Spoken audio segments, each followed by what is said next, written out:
여러분, 만약 제가 이런 말씀을 드리면 믿으시겠습니까?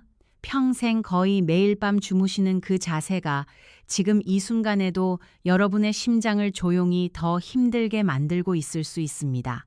오늘 밤 눈을 감으시기 전에 꼭 알아두셔야 할 것이 하나 있습니다. 돈이 한 푼도 들지 않습니다. 약도 필요 없고 병원에 갈 필요도 없습니다. 아주 작은 변화 하나, 오늘 밤 당장 실천하실 수 있는 그런 변화입니다. 그런데도 60대 이상 어르신들 대부분이 평생 한 번도 들어본 적이 없는 이야기입니다. 왜냐하면 이것이 몸에 해를 끼치는 방식은 절대 시끄럽지 않기 때문입니다. 아프지도 않고 소리도 내지 않습니다. 그저 밤마다 조용히 조금씩 쌓여갈 뿐입니다. 그래서 더 위험한 겁니다. 저는 지난 10여 년간 심혈관 건강에 대해 깊이 들여다보면서 거의 모든 분들이 놓치고 있는 한 가지 질문에 주목해 왔습니다. 여러분의 심장과 혈관, 그리고 뇌가 잠자는 그 시간 동안 무엇을 하고 있는지, 그 누구도 지켜보지 않는 그 시간에 말입니다. 오늘 제가 드릴 말씀은 더 일찍 알려드렸어야 했다고 늘 마음에 걸려 하던 이야기입니다. 심장의 부담을 덜어주고 혈액이 심장으로 더 수월하게 돌아오게 해주는 잠자는 자세가 있습니다. 밤마다 8시간씩 우리는 침대에 누워 있으면서도 거의 아무도 그 올바른 자세로 눕지 않습니다. 어려워서가 아닙니다. 특별한 도구가 필요해서도 아닙니다. 단지 그것을 알려줘야 할 사람들이 1년에 15분 만나는 그 짧은 진료 시간 안에 이 이야기를 한 번도 꺼내지 않았기 때문입니다. 오늘 이 자리에서 그 이야기를 시작해 보겠습니다. 답은 사실 아주 간단합니다. 한 문장이면 끝나는 이야기입니다. 하지만 이유 없이 그냥 답만 듣는다면 그것은 그냥 흘려듣고 잊어버릴 조언일 뿐입니다. 그래서 오늘은 끝까지 함께 해 주시기 바랍니다. 이 영상이 끝날 때쯤이면 여러분은 무엇을 해야 하는지 아는 것에서 그치지 않고 왜 그것이 좋은지 진심으로 이해하게 되실 겁니다. 그리고 그 이해야말로 오늘 밤 당장 실천하게 만드는 힘이 됩니다. 거의 아무도 제대로 설명해주지 않는 사실이 하나 있습니다. 잠을 잔다는 것은 몸이 쉬는 시간이 아닙니다. 적어도 심장에게는 그렇지 않습니다. 여러분이 눈을 감고 가만히 누워있는 그 순간에도 심장과 혈관은 하루 중 가장 중요한 일 가운데 하나를 하고 있습니다. 혈압은 떨어지려고 애쓰면서 몸이 회복할 수 있도록 만들어주고 있고, 뇌는 하루 종일 쌓인 노폐물을 청소하고 있으며 다리와 배, 골반에 있던 혈액은 심장으로 다시 돌아가는 길고 긴 여정을 떠나고 있습니다. 그런데 그 여정은 60대를 넘기면서 예전보다 훨씬 더 고되어집니다. 바로 여기서 핵심이 나옵니다. 몸을 어느 방향으로 돌려서 눕는지가 이 모든 과정이 매끄럽게 흘러가는지 아니면 막혀서 삐걱대는지를 결정합니다. 오랜 세월 동안 의학은 잠자는 자세를 그저 편한지 불편한지의 문제로만 다뤘습니다. 의사들은 무엇을 드시는지, 운동은 하시는지, 약은 잘 챙겨 드시는지, 스트레스는 없으신지 물어봅니다. 하지만 어느 쪽으로 누워서 주무시는지 묻는 사람은 거의 없습니다. 그런데 여러분의 몸은 인생의 3분의 1을 그 자세로 보냅니다. 3분의 1입니다.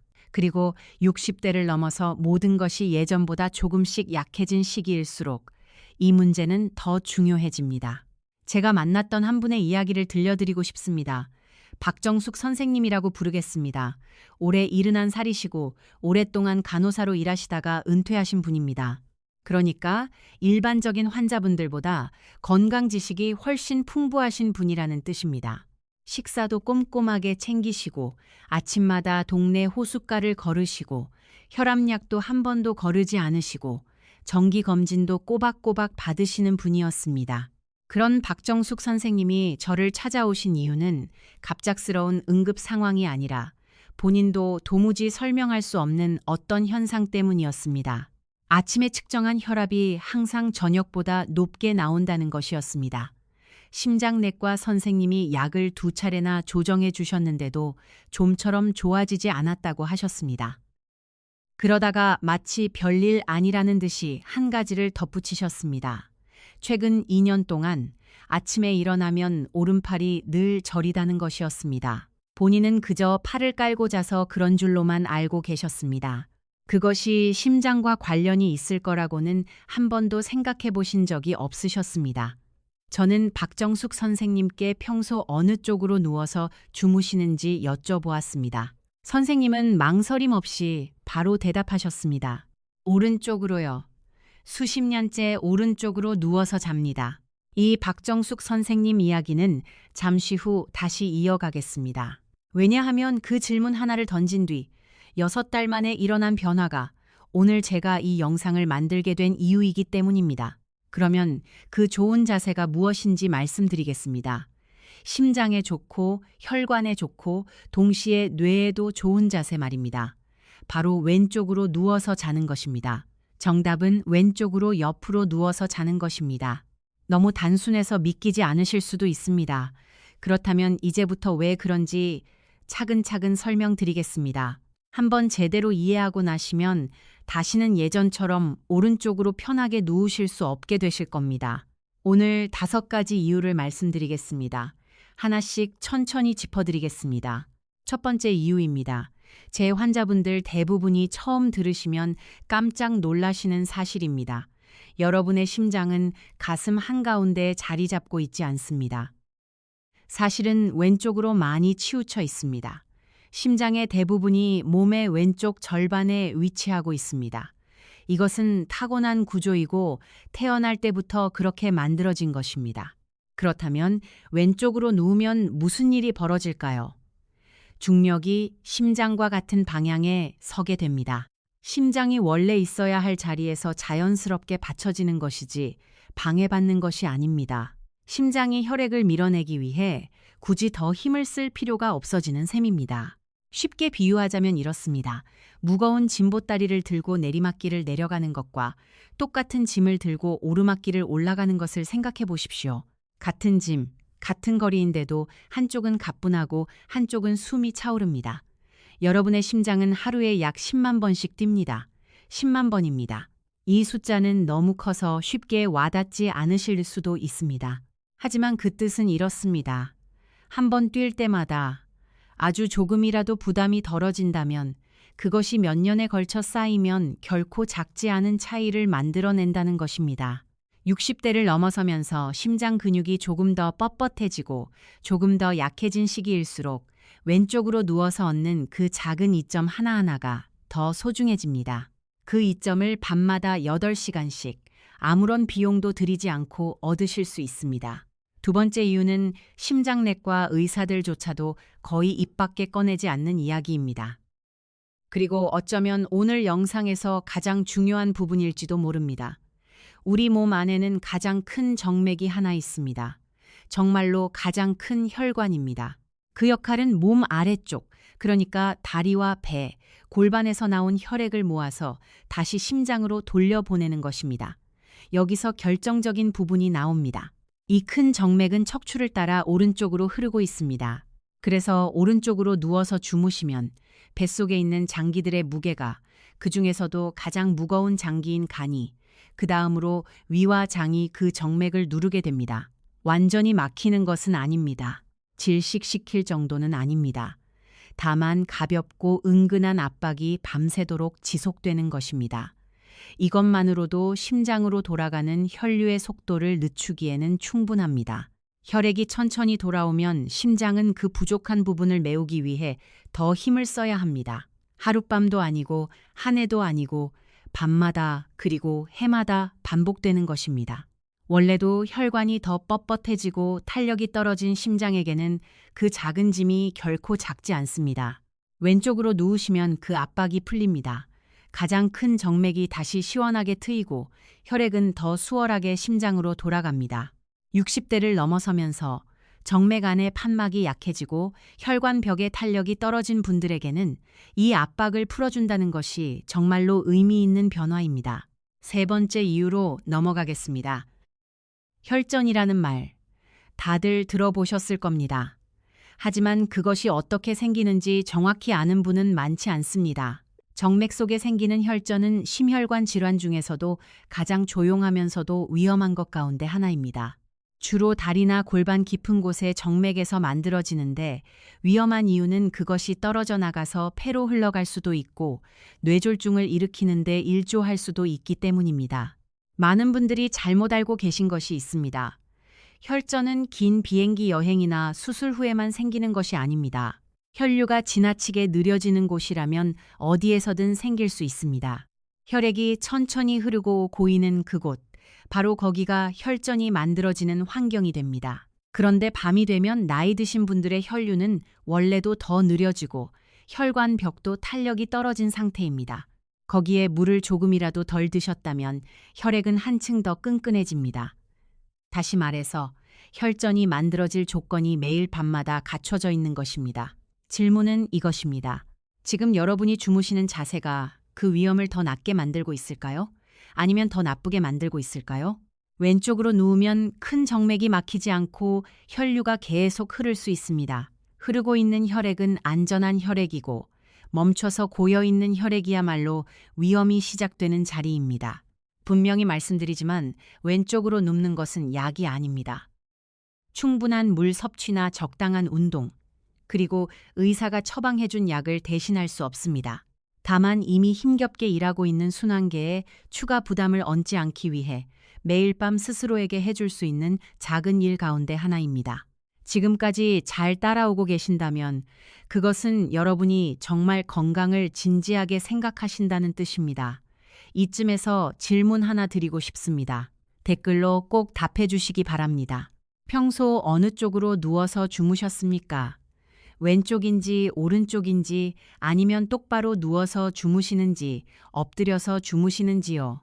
한 글자만 적어주셔도 좋습니다. 다 읽어보겠습니다. 그리고 한 가지 더 궁금합니다. 지금까지 진료받으시면서 의사 선생님께서 이런 질문을 한 번이라도 하신 적이 있으신가요? 짐작가는 답이 있지만 그래도 여러분의 이야기를 직접 듣고 싶습니다. 이 영상이 도움이 되셨다면 구독 버튼 한번 눌러주십시오. 매주 60대 이후 정말로 필요한 건강 정보를 전해드리고 있습니다. 누르는데 1초밖에 걸리지 않습니다. 지금 누르지 않으시면 잠시 후 다른 영상으로 넘어가시면서 잊어버리실 수도 있습니다. 이제 계속해서 나머지 2가지 이유를 말씀드리겠습니다. 네 번째 이유는 저조차도 처음 자료를 접했을 때 적잖이 놀랐던 내용입니다. 심혈관 자료를 수십 년 들여다본 저인데도 그랬습니다. 우리 뇌에는 스스로 청소하는 시스템이 따로 있습니다. 그리고 이것은 거의 잠을 잘 때만 작동합니다. 낮 동안 우리는 끊임없이 생각하고 일하고 걱정하면서 뇌 속에 노폐물이 쌓입니다. 밤이 되어 깊은 잠에 빠지면 뇌조직 사이로 일종의 액체가 흐르면서 그 노폐물을 씻어내듯 바깥으로 운반합니다. 그 가운데는 기억력 저하나 치매를 앓는 분들의 뇌에서 흔히 발견되는 비정상적인 단백질도 포함되어 있습니다.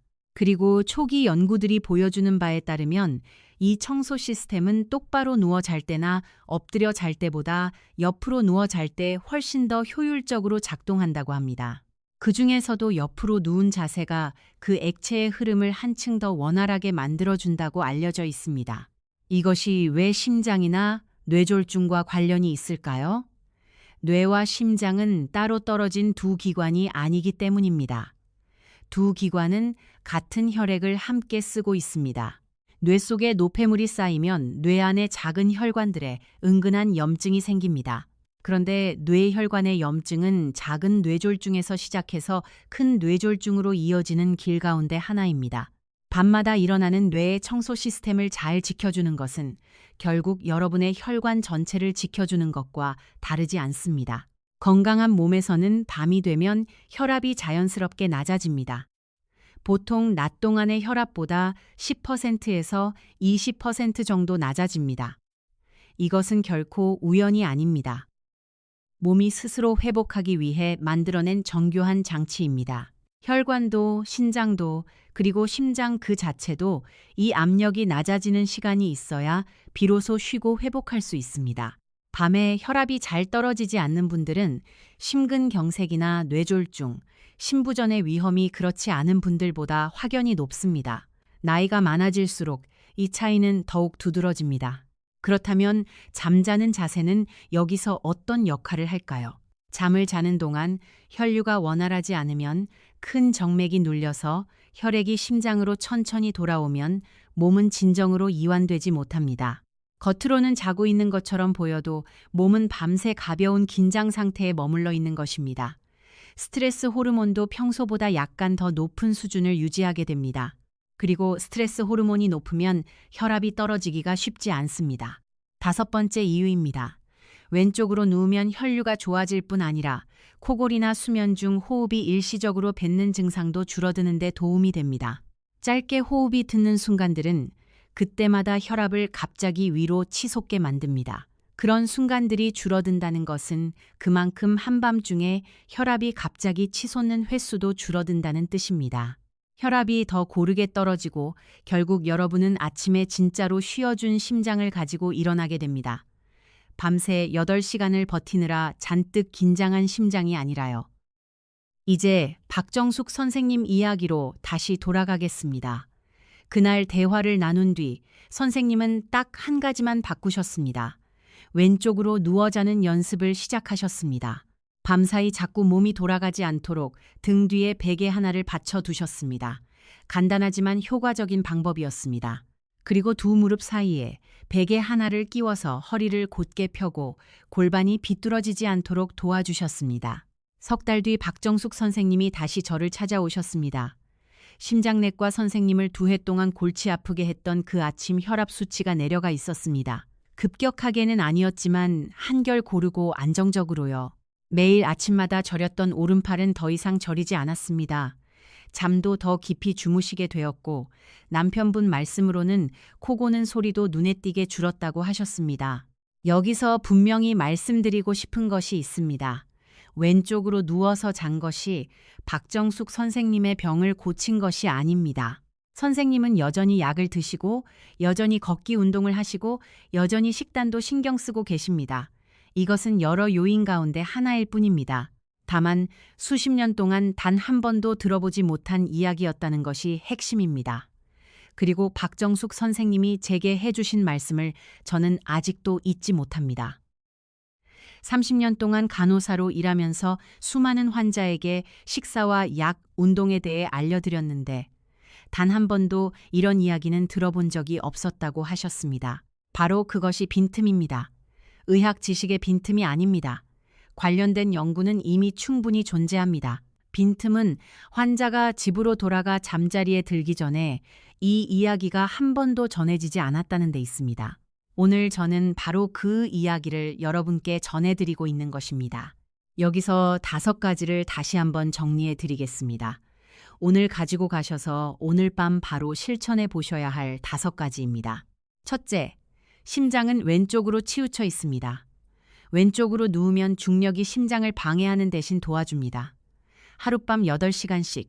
이것이 쌓이면 큰 차이가 됩니다. 둘째, 가장 큰 정맥이 척추 오른쪽을 따라 흐릅니다. 오른쪽으로 누우면 그것을 누르게 되고 왼쪽으로 누우면 그 압박이 풀려서 혈액이 다시 시원하게 흐릅니다.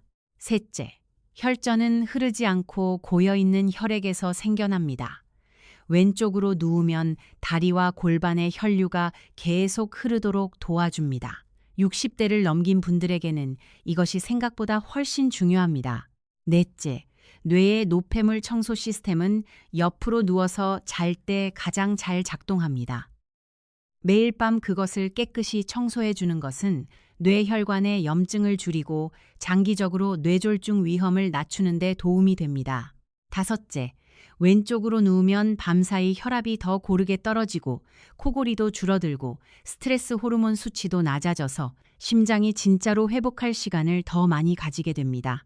이제 어떻게 바꿔야 할지 말씀드리겠습니다. 평생 오른쪽이나 똑바로 누워서 주무셨다고 해도 걱정하지 마십시오. 생각보다 어렵지 않습니다. 오늘 밤부터 바로 시작하시면 됩니다. 베개 하나를 등 뒤에 받쳐 두십시오. 크지 않아도 됩니다. 잠든 사이에 자기도 모르게 몸이 다시 돌아가지 않을 정도면 충분합니다. 베개를 하나 더 준비해서 두 무릎 사이에 끼워 두십시오. 이렇게 하면 골반이 균형을 잡고 허리가 곧게 펴지면서 옆으로 누우면 흔히 생기는 관절의 뻐근함도 줄일 수 있습니다. 몸이 적응할 시간을 일주일 정도 주십시오. 생각보다 적응 기간은 짧습니다. 대부분 2주 정도 지나면 더 이상 의식하지 않아도 자연스러워집니다. 몸은 스스로 새로운 자세를 익혀갑니다. 여러분은 그저 몸을 더 나은 방향으로 이끌어주기만 하면 되는 것입니다. 오늘 제가 여러분께 부탁드리고 싶은 것은 이것입니다. 다음 주가 아니라 오늘 밤입니다. 잠자리에 들기 전에 베개 하나는 등 뒤에, 베개 하나는 두 무릎 사이에 끼워 보십시오. 그러면 끝입니다. 나머지는 주무시는 동안 저절로 이루어집니다. 여러분은 평소 어느 쪽으로 누워서 주무셨습니까? 그리고 지금까지 어떤 의사 선생님이 이런 이야기를 해주신 적이 있으셨습니까? 댓글로 꼭 알려주시기 바랍니다. 저는 모든 댓글을 다 읽고 있습니다. 오늘 이 영상이 여러분께 작은 도움이라도 되었다면 배우자분과 형제 자매분과 그리고 혈압약을 드시고 계시거나 최근 심장 쪽으로 힘드셨던 이웃분께도 꼭 전해주시기 바랍니다. 이런 정보는 어렵게 찾아야 하는 정보여서는 안 됩니다. 정말로 필요한 분들에게 정말로 필요한 순간이 오기 전에 닿을 수 있도록 도와주시기 바랍니다. 아직 구독하지 않으셨다면 구독 버튼을 눌러주시기 바랍니다. 매주 60대 이후 우리 몸에 정말로 필요한 것이 무엇인지 연구에 근거한 솔직한 이야기를 전해드리고 있습니다. 환자분들이 진료실에서 저를 마주하기 훨씬 전부터 알고 계셨으면 좋았을 그런 이야기들입니다. 여러분의 심장을 아껴주시기 바랍니다. 평생 단 한 번도 불평하지 않고 매 순간 여러분을 위해 묵묵히 일해온 그 심장입니다. 오늘 밤만큼은 그 심장에게 작은 도움을 주십시오. 몸을 왼쪽으로 돌려보십시오. 그것만으로도 심장은 한결 더 편하게 쉴 수 있습니다. 여기까지 말씀드린 모든 내용은 이미 발표된 연구와 임상 경험을 바탕으로 한 일반적인 건강 정보입니다. 담당 의사 선생님의 진료를 대신할 수는 없습니다. 만약 심장 질환을 치료받고 계시거나 수면 중 무호흡 증후군이 있으시거나 임신 중이시거나 의학적인 이유로 특정 자세를 취하라는 지시를 받으신 적이 있으시다면 반드시 담당 의사 선생님의 지침을 따르시고 다음 진료 때 오늘 들으신 내용을 한번 여쭤보시기 바랍니다. 사람마다 처한 상황은 모두 다릅니다. 이제 조금 더 깊이 들어가서 왜 60대 이후의 순환계가 예전과 다르게 작동하는지부터 함께 살펴보겠습니다. 젊었을 때는 혈관이 고무줄처럼 탄력이 있어서 심장이 피를 내보낼 때마다 자연스럽게 늘어났다가 다시 줄어들면서 혈류를 부드럽게 도와줍니다. 하지만 세월이 흐르면서 혈관 벽에는 조금씩 콜라겐이 쌓이고 탄력 섬유는 줄어들면서 혈관은 점점 뻣뻣해집니다. 이것을 흔히 동맥 경화라고 부르지만 정맥 역시 비슷한 변화를 겪습니다. 정맥 안쪽에 있는 작은 판막들, 그러니까 혈액이 거꾸로 흐르지 않도록 막아주는 작은 문 같은 구조물들도 나이가 들면서 약해집니다. 이 판막이 약해지면 어떤 일이 벌어질까요? 다리에서 심장으로 혈액을 끌어올리는 힘이 예전보다 약해진다는 뜻입니다. 젊었을 때는 종아리 근육이 펌프처럼 작용해서 혈액을 위로 밀어 올려주는데 활동량이 줄어들고 근육량도 줄어드는 60대 이후에는 이 펌프 기능마저 약해집니다. 그래서 다리가 붓고 저녁이 되면 양말 자국이 깊게 남고 종아리가 무겁게 느껴지는 증상이 나타나는 것입니다. 이런 상태에서 밤마다 오른쪽으로 누워서 큰 정맥을 한 번 더 눌러준다면 가뜩이나 힘겨운 혈액의 귀환길에 마지막 장애물 하나를 더 얹어주는 셈입니다. 여기서 잠깐 다리 부기에 대해서도 짚고 넘어가겠습니다. 많은 분들이 다리가 붓는 것을 단순히 짠 음식을 많이 먹어서 혹은 그냥 나이가 들어서 어쩔 수 없는 일이라고 생각하십니다. 물론 염분 섭취도 영향을 줍니다. 하지만 잠자는 자세 역시 무시할 수 없는 요인입니다. 잠자는 동안 정맥 혈류가 원활하지 못하면 낮 동안 다리에 쌓인 체액이 밤사이 제대로 빠져나가지 못하고 다음날 아침까지 그대로 남아있게 됩니다. 그러면 또 하루 종일 다리가 무겁고 그것이 매일 반복되면서 만성적인 부기로 이어지는 경우도 있습니다. 왼쪽으로 누워서 자는 습관 하나가 이런 악순환의 고리를 끊는데 작은 도움이 될 수 있습니다. 이번에는 소화기관과 잠자는 자세의 관계에 대해서도 말씀드리고 싶습니다. 사실 이것은 오늘의 핵심 주제는 아니지만 알아두시면 분명 도움이 되실 내용입니다. 위는 우리 몸의 왼쪽에 자리하고 있습니다. 그래서 왼쪽으로 누워서 자면 위 속의 음식물과 위산이 자연스럽게 위의 가장 아래쪽으로 모이게 되고 식도와 위 사이의 경계 부분을 압박하지 않게 됩니다. 반대로 오른쪽으로 누우면 위산이 식도 쪽으로 역류하기 더 쉬운 구조가 됩니다. 역류성 식도염으로 고생하시는 분들 가운데 상당수가 자세를 바꾸는 것만으로도 야간 증상이 줄어들었다고 말씀하십니다. 심장 건강을 위해 선택한 자세가 덤으로 소화기 건강에도 도움을 줄 수 있다는 것은 참 다행스러운 일입니다. 자, 이제 조금 더 자세히 신장 이야기도 해보겠습니다. 신장은 하루 종일 혈액을 걸러내는 일을 합니다. 그런데 신장이 제대로 일을 하려면 충분한 혈류가 공급되어야 합니다. 밤사이 혈류가 원활하지 않으면 신장으로 가는 혈류량도 줄어들 수 있습니다. 신장은 혈압을 조절하는 호르몬을 분비하는 곳이기도 합니다. 신장이 혈류 부족을 느끼면 몸은 혈압을 더 끌어올리려는 신호를 보내게 됩니다. 그러니까 악순환이 생기는 것입니다. 혈류가 나빠서 신장이 스트레스를 받고 신장이 스트레스를 받으니 혈압을 더 올리려 하고 혈압이 더 오르면 심장이 더 힘들어지는 시기입니다. 이 모든 고리의 시작점 가운데 하나가 바로 밤사이의 혈류 흐름이라는 것을 기억해 주시기 바랍니다. 이제 조금 다른 각도에서 접근해 보겠습니다. 혹시 아침에 일어나실 때 손이나 팔이 저릿하거나 감각이 무딘 느낌을 받으신 적이 있으신가요? 많은 분들이 이것을 단순히 팔을 깔고 자서 그런 것이라고 넘기십니다. 물론 실제로 팔을 눌러서 생기는 단순한 저림도 있습니다. 하지만 박정숙 선생님의 경우처럼 혈류 자체가 원활하지 못해서 생기는 저림도 있습니다. 만약 특정 자세로 잘 때마다 반복적으로 저림이 나타나고 자세를 바꾸면 줄어드는 패턴이 있다면 그것은 단순한 우연이 아닐 가능성이 큽니다. 몸이 보내는 신호일 수 있습니다. 여러분께 한 가지 더 여쭤보고 싶습니다. 혹시 아침에 일어나실 때 유독 머리가 무겁거나 잠을 충분히 잤는데도 개운하지 않다고 느끼신 적이 있으신가요? 이것 역시 여러 원인이 있을 수 있지만 밤사이 뇌의 청소 시스템이 충분히 일하지 못했을 가능성도 그중 하나입니다. 노폐물이 제대로 빠져나가지 못한 뇌는 마치 청소가 덜 된 방 안에서 일어난 것처럼 개운하지 않은 느낌을 줄 수 있습니다. 이제 코골이에 대해서도 좀 더 자세히 짚어보겠습니다. 코골이는 단순히 시끄러운 소리일 뿐이라고 가볍게 여기시는 분들이 많습니다. 하지만 코골이가 심하다는 것은 기도가 좁아져서 공기가 지나갈 때 주변 조직을 떨리게 만든다는 뜻입니다.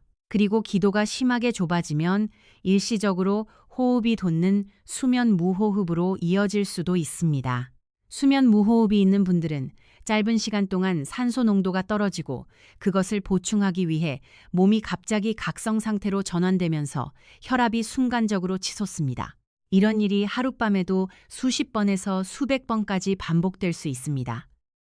이렇게 반복되는 혈압의 급등은 시간이 지나면서 혈관벽에 미세한 손상을 누적시키고 심장에도 지속적인 부담을 줍니다. 똑바로 누워서 자면 중력 때문에 혀뿌리와 목 주변의 연한 조직이 기도 쪽으로 가라앉기 쉬워서 코골이와 무호흡이 더 심해지는 경향이 있습니다. 반면 옆으로 누워서 자면 그런 조직이 기도를 막을 가능성이 줄어들어서 호흡이 한결 편안해집니다.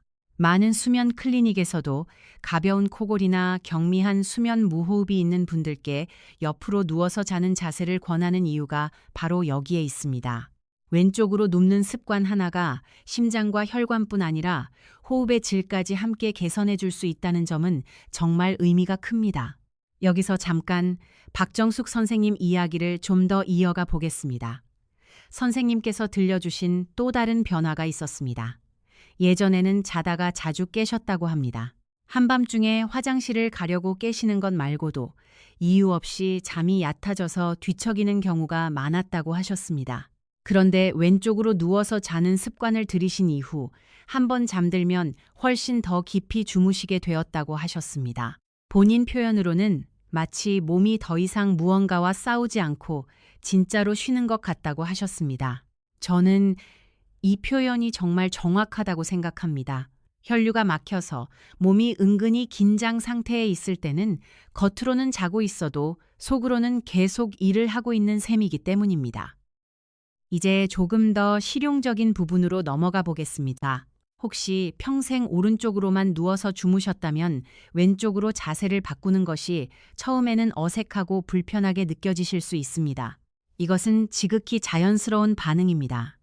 근육과 관절, 그리고 신경계 모두가 오랜 세월 익숙해진 패턴을 가지고 있기 때문입니다. 그래서 처음부터 완벽하게 해내려 하지 않으셔도 됩니다. 먼저 잠들기 전 10분에서 15분 정도 왼쪽으로 누운 자세를 유지하는 연습부터 시작해 보십시오. 꼭 밤새 그 자세를 유지하지 않으셔도 괜찮습니다. 잠드는 그 순간에 왼쪽으로 누워있는 것만으로도 충분히 의미가 있습니다. 사람은 잠이 들고 나면 무의식 중에 여러 차례 자세를 바꾸기 마련입니다. 다만 처음 잠드는 자세, 그리고 자다가 깼을 때 다시 잠드는 자세를 의식적으로 왼쪽으로 맞추려는 노력만으로도 충분히 긍정적인 변화를 만들어낼 수 있습니다. 등 뒤에 받쳐두는 베개는 너무 푹신한 것보다는 약간 단단한 것이 더 효과적입니다. 몸이 뒤척이려고 할 때 그 베개가 살짝 저항을 줘야 무의식 중에 다시 똑바로 눕거나 오른쪽으로 돌아가는 것을 막아줄 수 있기 때문입니다. 집에 있는 단단한 쿠션이나 둘둘만 이불도 충분히 활용하실 수 있습니다. 꼭 특별한 제품을 따로 구매하실 필요는 없습니다. 무릎 사이에 끼우는 베개는 너무 얇지 않은 것이 좋습니다. 적당한 두께가 있어야 골반과 허리가 비뚤어지지 않고 자연스러운 일직선을 유지할 수 있습니다. 평소 허리가 약하시거나 고관절이 불편하신 분들이라면 이 베개 하나만으로도 옆으로 누워 잘 때 느껴지는 통증이 한결 줄어드는 것을 경험하실 수 있습니다. 어떤 분들은 팔이 저려서 옆으로 눕는 것 자체가 불편하다고 말씀하십니다. 이럴 때는 아래쪽 팔을 몸과 너무 가깝게 붙이지 마시고 베개 위로 살짝 걸치듯이 두시는 것이 도움이 됩니다. 아래쪽 어깨에 체중이 너무 많이 실리지 않도록 가슴 앞쪽에 작은 베개를 하나 더 끼우고 그 위에 팔을 얹는 방법도 많은 분들이 효과를 보신 방법입니다. 또 한 가지 말씀드리고 싶은 것은 처음 며칠은 잠들기까지 시간이 조금 더 걸릴 수 있다는 것입니다. 새로운 습관을 들이는 과정에서는 자연스러운 일입니다. 하지만 절대 조급해하지 마시기 바랍니다. 몸은 생각보다 훨씬 빠르게 새로운 패턴에 적응합니다. 일주일에서 2주 정도 꾸준히 시도하시다 보면 어느 순간부터는 따로 신경 쓰지 않아도 자연스럽게 왼쪽으로 눕는 것이 더 편안하게 느껴지실 것입니다. 여기서 한 가지 더 안내해 드리고 싶은 부분이 있습니다. 만약 신부전을 진단받으신 분이라면 자세에 따라 숨이 차는 정도가 다르게 느껴지실 수 있습니다. 이런 경우에는 반드시 담당 주치의와 먼저 상의하신 뒤에 자세를 바꾸시기 바랍니다. 임신 중이신 분들의 경우도 일반적으로 왼쪽으로 눕는 자세가 권장되지만 그 또한 개인의 건강 상태에 따라 다를 수 있으므로 담당 의사 선생님의 지침을 따라주시기 바랍니다. 오늘 말씀드린 내용은 일반적으로 건강한 성인, 특히 60대 이후 어르신들을 위한 일반적인 정보라는 점을 다시 한번 분명히 말씀드립니다. 이제 조금 다른 이야기를 해보겠습니다. 우리 세대는 젊었을 때 자식 키우느라, 먹고 사느라 정작 본인 건강은 뒷전으로 미뤄두고 살아온 경우가 많습니다. 새벽부터 일어나 일하러 나가고 아이들 학비를 벌기 위해 몸을 아끼지 않았던 그 시절을 지나오셨습니다. 그렇게 평생을 가족을 위해 헌신해 오셨는데 정작 본인의 몸을 위해 챙길 시간은 많지 않으셨을 것입니다. 이제는 우리 자신을 위해 작은 시간을 내어드릴 차례입니다. 손주들과 더 오래 더 건강하게 함께 시간을 보내시려면 지금부터라도 이런 작은 습관 하나하나를 챙기시는 것이 정말 중요합니다. 자녀분들 입장에서도 생각해보면 부모님께서 건강하게 지내시는 것이 무엇보다 큰 안심이 됩니다. 돈이 드는 것도 아니고 거창한 노력이 필요한 것도 아닙니다. 그저 베개 하나, 자세 하나 바꾸는 것만으로도 자녀들에게 짐이 되지 않고 오래오래 건강하게 함께할 수 있다면 그것이야말로 가장 값진 투자가 아닐까 생각합니다. 이제 다시 한번 우리가 함께 짚어본 내용을 정리해 보겠습니다. 우리 모두 잘 알고 계셔야 할 5가지입니다. 첫째, 심장은 가슴 왼쪽으로 치우쳐 있어서 왼쪽으로 누우면 중력이 심장을 도와줍니다. 둘째, 가장 큰 정맥이 척추 오른쪽을 따라 흐르기 때문에 오른쪽으로 누우면 그 혈관이 눌리고 왼쪽으로 누우면 압박이 풀립니다. 셋째, 혈액이 고이면 혈전이 생길 위험이 커지는데 왼쪽으로 누우면 혈류가 계속 흐르도록 도와줍니다. 넷째, 뇌의 노폐물 청소 시스템은 옆으로 누워 잘 때 가장 효율적으로 작동하며 이것이 장기적으로 뇌혈관 건강과도 연결됩니다. 다섯째, 왼쪽으로 누우면 밤사이 혈압이 더 안정적으로 떨어지고 코골이도 줄어들며 심장이 진짜로 쉴 수 있는 시간을 갖게 됩니다. 오늘부터 당장 실천하실 수 있는 방법 다시 한번 말씀드립니다. 등 뒤에 베개 하나, 무릎 사이에 베개 하나, 이것이 전부입니다. 거창한 준비물도 큰 결심도 필요하지 않습니다. 오늘 밤 잠자리에 들기 전 딱 이 두 가지만 준비해 보시기 바랍니다. 혹시 오늘 영상을 보시면서 마음에 걸리는 증상이 떠오르신 분이 계실 수도 있습니다. 예를 들어 자다가 자주 가슴이 답답해서 깨신다거나 아침마다 유난히 다리가 심하게 부어 있다거나 평소와 다르게 숨이 자주 차신다면 오늘 말씀드린 자세 변화와 별개로 반드시 의료진과 상담하시기 바랍니다. 오늘의 내용은 어디까지나 건강한 일상 속에서 실천할 수 있는 작은 습관에 관한 이야기이지 이미 나타나고 있는 증상을 대신 진단하거나 치료하기 위한 것이 아닙니다. 여러분께 다시 한번 여쭤보고 싶습니다. 평소 어느 쪽으로 누워서 주무셨습니까? 그리고 오늘 처음 알게 되신 내용이 있다면 무엇인지 댓글로 남겨주시기 바랍니다. 한 분 한 분 남겨주시는 이야기가 저에게는 정말 큰 힘이 됩니다. 그리고 오늘 이 정보가 도움이 되셨다면 가족분들과 이웃분들께도 꼭 나눠주시기 바랍니다. 특히 평소 혈압이 높으시거나 최근 가슴 쪽으로 불편함을 느끼셨던 분들께 이 영상을 보여드리면 분명 큰 도움이 될 것입니다. 아직 구독 버튼을 누르지 않으셨다면 지금 한번 눌러주시기 바랍니다.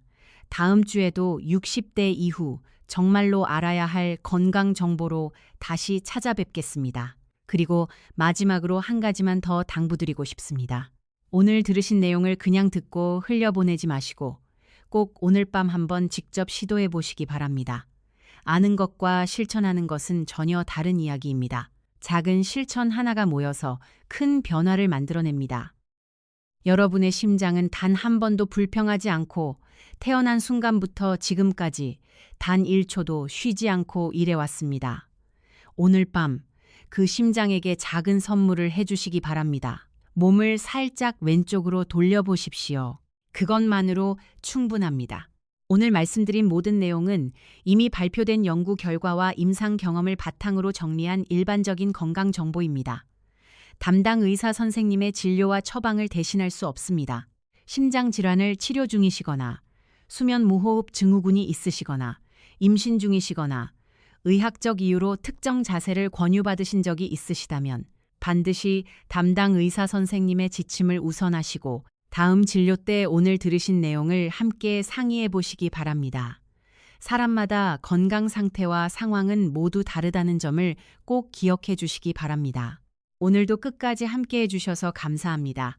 건강한 밤 보내시고 다음에 또 좋은 정보로 찾아뵙겠습니다.